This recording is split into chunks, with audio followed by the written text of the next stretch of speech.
Voici les Blightbusters, les chasseurs de détritus en anglais. Des activistes qui refusent de baisser les bras devant la lente agonie des quartiers de Détroit. Parmi eux, John George. Voici 25 ans qu'il lutte avec ses amis contre le dépérissement de sa ville.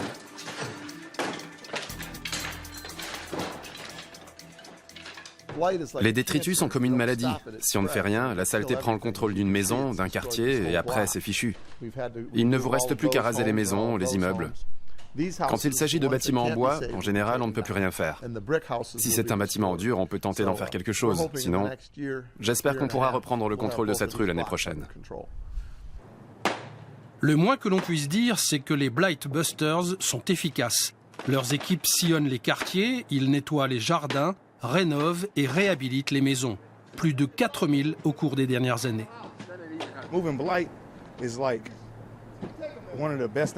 On ne fait pas que ranger ou nettoyer des bâtiments. On veut rendre le sourire aux habitants, leur rendre une certaine confiance dans leur ville. Partout où nous passons, les dealers ont plus de mal à travailler et les quartiers connaissent un nouveau souffle. Au moins 80 000 maisons doivent encore être rénovées. Pour le moment, le renouveau ne se voit qu'au centre de Détroit. Les investisseurs privés ont déjà acquis un grand nombre d'immeubles pour une bouchée de pain. Après des années d'abandon, ces immeubles nécessitaient de lourds travaux de rénovation. Les investisseurs espèrent bien récupérer leur mise. Mais avant que Détroit renaisse de ses cendres, elle doit d'abord se débarrasser de ses dettes, près de 14 milliards de dollars. Tous les espoirs de la ville reposent désormais sur le nouveau maire, Mike Duggan.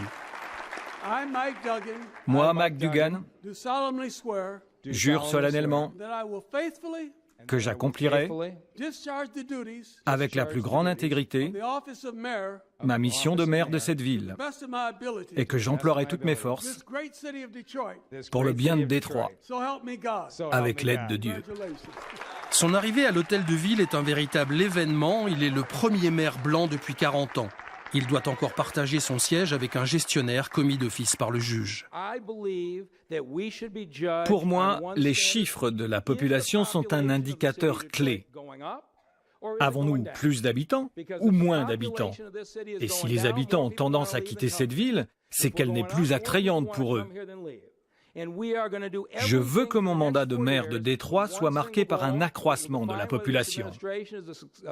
En 2017, si la population a de nouveau progressé, je considérerai que mon mandat a été couronné de succès. Voilà à quoi je m'engage devant vous aujourd'hui.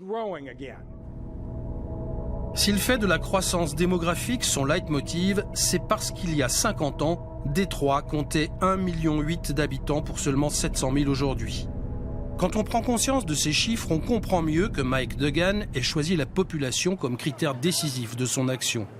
Partout, le visiteur rencontre des quartiers entiers complètement à l'abandon. Et pourtant, plusieurs dizaines de milliers de personnes n'ont pas de logement à Détroit.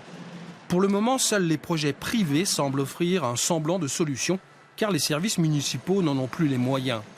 Veronica Scott est étudiante en design, elle a 24 ans et c'est elle qui a eu l'idée de ces manteaux de récupération qui peuvent même être utilisés comme sacs de couchage. C'est essentiel pour les SDF de la ville. Ce projet a été largement financé par des initiatives privées. Un jour, une femme m'a quasiment agressée. Elle a hurlé qu'elle n'avait pas besoin de manteau, mais d'un boulot. Elle m'a fait comprendre que ces manteaux, c'était n'importe quoi, qu'il ne suffit pas de distribuer l'obol aux plus pauvres pour régler leurs problèmes. Peut-être qu'on se sent mieux sur le moment, mais on n'a pas réellement aidé les gens dans le besoin. Pour moi, cette rencontre a tout changé. Ce que nous essayons aussi de faire maintenant, c'est de donner un emploi aux personnes en situation difficile. Depuis, la jeune femme a recruté toute une équipe de couturières au foyer des sans-abri. La plupart de ces gens ont un passé difficile, souvent même un casier judiciaire, mais pour Veronica, ça n'a pas d'importance. Vous savez, pendant 8 ans, j'avais une vie normale avec un boulot et tout. Un jour, on m'a mise à la porte et c'est là que les ennuis ont commencé. J'ai perdu ma maison, ma voiture, tout. Pendant longtemps, ma mère m'a aidée financièrement. Quand elle est décédée, ça a été la descente aux enfers. Depuis qu'elle n'est plus là, ma vie n'a plus beaucoup de sens. Personnellement, je n'ai jamais vu ça. Véronica est venue au foyer des sans-abri et nous a proposé du boulot. Tout simplement. Pour moi, ça a été une chance extraordinaire.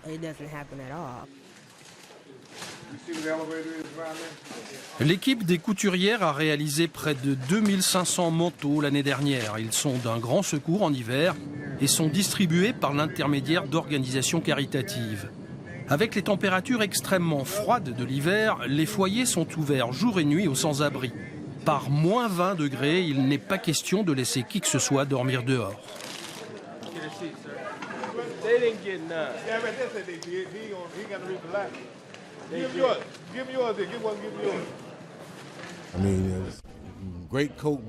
Moi, je trouve ce manteau super. Vous savez, j'ai un petit boulot au stade de baseball. Comme je dois y aller à pied en ce moment, je suis vraiment content d'avoir bien chaud. C'est vraiment un cadeau du ciel. Détroit jouit d'un triste record, un taux de chômage officiel de près de 17%, et les chiffres réels sont certainement plus élevés.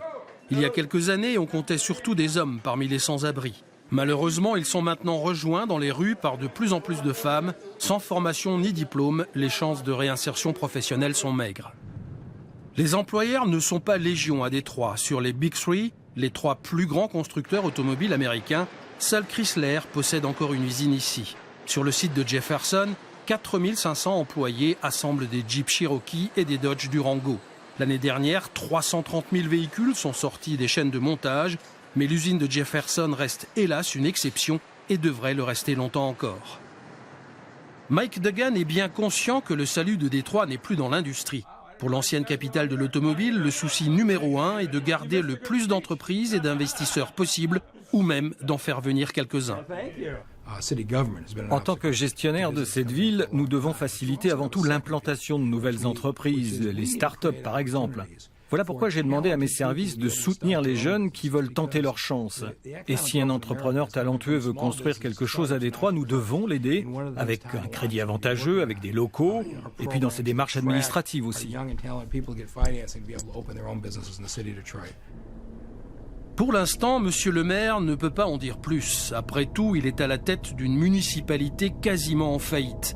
À Détroit, tout investissement pose problème. L'éclairage urbain, les transports en commun ou la sécurité.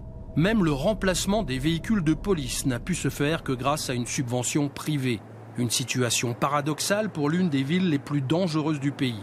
Et si la police a récemment pris possession de son nouveau commissariat central, elle n'est pas au bout de ses peines. Dans de nombreux quartiers de Détroit, ce sont les entreprises privées qui assurent la sécurité. Pour le cinéma Redford, par exemple, toute représentation doit être protégée par des agents de sécurité. Il faut dire que ce cinéma se trouve dans un quartier sensible.